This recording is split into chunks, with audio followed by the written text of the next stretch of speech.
Hello friends, আজকে আমি রান্না করব রুই মাছ।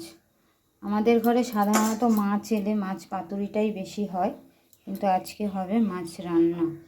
আমার মা একটা রান্না করতো পেঁয়াজ আদা রসুন দিয়ে, আমি সেটাই করব। তো আমি মাছটা ভাজার জন্য এখানে তেল গরম বসিয়ে দিয়েছি। এবার আমি মাছটাকে মাখবো, মেখে মাছটা ভাজা বসাবো। মাছটা ভেজে নিয়ে তো নুন হলুদ মাখিয়ে নিয়ে আমি মাছটা ভাজা বসিয়ে দিলাম। মাছটা ভাজা হবে।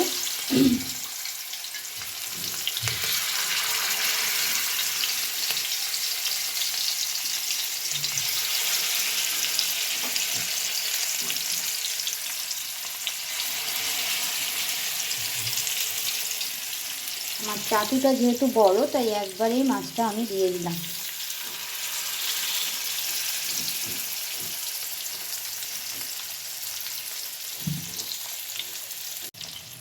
মাছটা ভাজা হচ্ছে। আমার মাছ ভাজা হয়ে গিয়েছে, এবার রান্না বসাবো।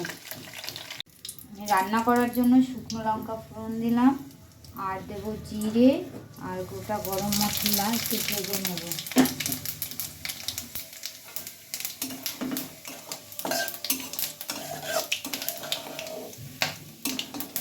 ভাজা হয়ে গেছে, নামিয়ে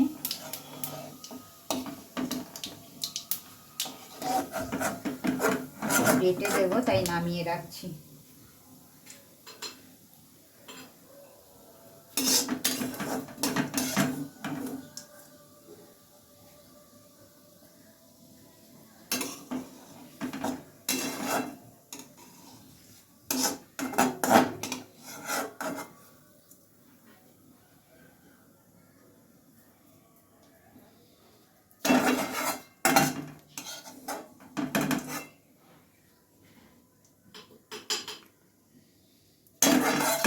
এই ফোড়নের মধ্যে আমার আগে থেকে বেটে রাখা মশলাটা আমি দিয়ে দেব।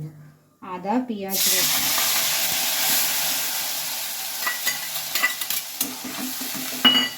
এর মধ্যে আমি দেব নুন হলুদ লঙ্কার গুঁড়ো,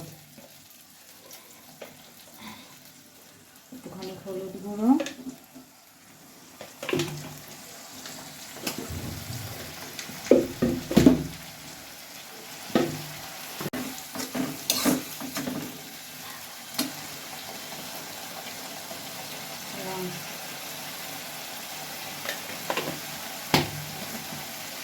একটুখানি তেল দেব।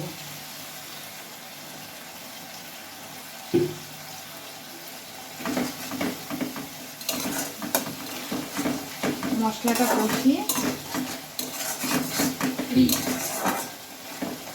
আমি আবার আসছি।